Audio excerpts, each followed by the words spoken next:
সোমবার মুর্শিদাবাদ সফরে গিয়েছেন মুখ্যমন্ত্রী মমতা বন্দ্যোপাধ্যায়। তার আগে জাফরাবাদের নিহত পরিবারের সদস্যরা আশ্রয় নিয়েছেন বিধাননগর সেফ হাউসে। রবিবার রাতে বিধাননগর পূর্ব থানার অন্তত 40 জন পুলিশ সেখানে যায়।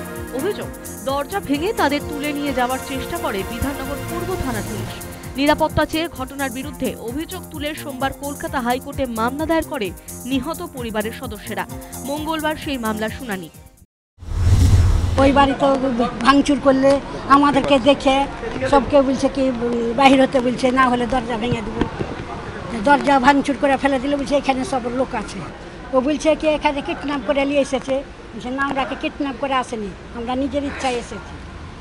মুখ্যমন্ত্রীর কাছে নিয়ে যেতে এসেছিল নাকি? নিয়ে যেতে এসেছিল, না হলে ও ভাঙচুর করে ফেলবে কেন, জোর করে মনে হয় নিয়ে তো তুলে। আমরা সিবিআই তদন্ত চাই, আমরা বিএসএ ক্যাম্প চাই, আর মুখ্যমন্ত্রীর ওপর আশা নেই, রাজ্যমন্ত্রীর ওপর ভরসা নেই।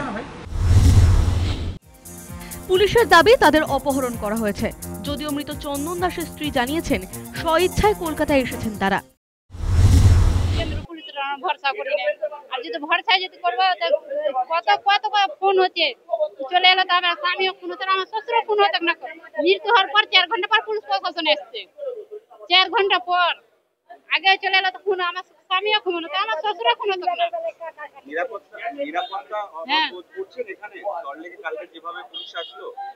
কালকে তো মানে জানলা আছে, জানলা যেতে আছে, আমার কাছে দরজা খুললাম, দরজা কেন খুলবো না? তাই দরজা যদি না খুলিস তো বিপদ আছে, তা আমরা দরজা খুলিনি। আমরা দরজা খুলি না, ভাঙলে আমরা বুঝে তোমরা কিডন্যাপ করে নিয়ে এসেছি। আমরা তাই সামনে তোমার কিডন্যাপ কেন করবে? সহি সামনে আমরা এসেছি। রবিবার পুলিশের অতি সক্রিয়তায় ক্ষোভ প্রকাশ করেছেন বিরোধীরা। পুলিশ গুন্ডাদের ভূমিকা পালন করেছে। গোটা রাজ্যে 356 ধারা লাগু করার কথা জানিয়েছেন বিজেপি নেতারা। রাজ্যপালকে ধন্যবাদ, তিনি গ্রাউন্ড লেভেল সিচুয়েশনটাকে অ্যাসেস করে যা ঘটনা সেই কথা তুলে ধরেছেন। আপনারা সকলেই জানেন এই যে পরিবার এখন আছে, এরা ভিকটিম ফ্যামিলি, কিন্তু ভিকটিম ফ্যামিলির সাথে কালকে যেভাবে আচরণ করা হয়েছে, দরজা ভেঙে পুলিশ প্র্যাকটিক্যালি কিডন্যাপারের কাজ করেছে। মুখ্যমন্ত্রীর মুখ দর্শন এরা করতে চায় না, পরিবার করতে চায় না, তাই জোর জবরদস্তি মুখ্যমন্ত্রীর সামনে হাজির করানোর জন্য কালকে যেভাবে পুলিশ গুন্ডাদের ভূমিকায় অবতীর্ণ হয়েছে। কালকে যদি সজল ঘোষ, তরুণজ্যোতি তিওয়ারি, শঙ্কুদেব পণ্ডা এরা যদি না থাকতো, রাজ্যের বিরোধী দলনেতা যদি তৎপর না হতেন, তাহলে এতক্ষণে পুলিশ এদেরকে তুলে নিয়ে গিয়ে যা খুশি তাই একটা লিখিয়ে নিত। মুর্শিদাবাদে ঘটেছে, তাই মুর্শিদাবাদে 356 হবে।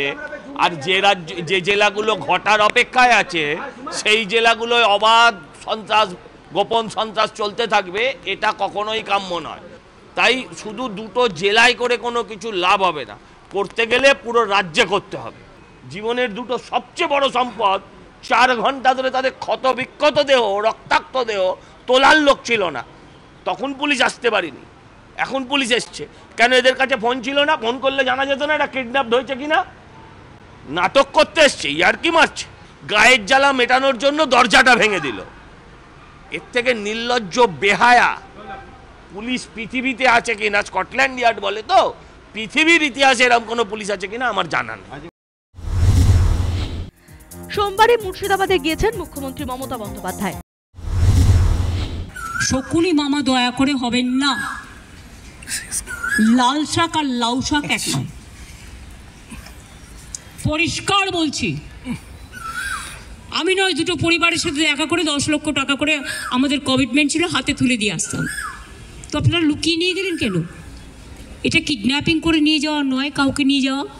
তাদের দিয়ে কালকে আমাকে খুব গালাগালি দিয়েছেন। দিনরা আমায় গালাগালি দিলে আমার গায়ে ফোসকা পড়বে না, বাট যারা দাঙ্গা করেছেন তারা বুঝে রাখুন, আপনারা করছেন দাঙ্গা আর গালাগালি খাচ্ছি আমি। কেন? ইতিমধ্যে বিরোধী রাজনৈতিক নেতারা প্রায় সবাই নিহত হরগোবিন্দ দাসের পরিবারের সঙ্গে দেখা করেছেন, পাশে থাকার আশ্বাস দিয়েছেন। রাজ্য সরকারের দেওয়া ক্ষতিপূরণও ফিরিয়ে দেয় নিহতের পরিবার। খুনের ঘটনার প্রায় 2 সপ্তাহ পর মুখ্যমন্ত্রী সেখানে গেছেন। তার আগেই নিহত পরিবারের মুর্শিদাবাদ ছাড়াটা অতি তাৎপর্যপূর্ণ বলে মনে করা হচ্ছে। তাহলে কি মুখ্যমন্ত্রীর সাক্ষাৎ এড়াতেই সেফ হাউসে আশ্রয় নিলেন মৃত হরগোবিন্দ এবং চন্দনের পরিবার? News time.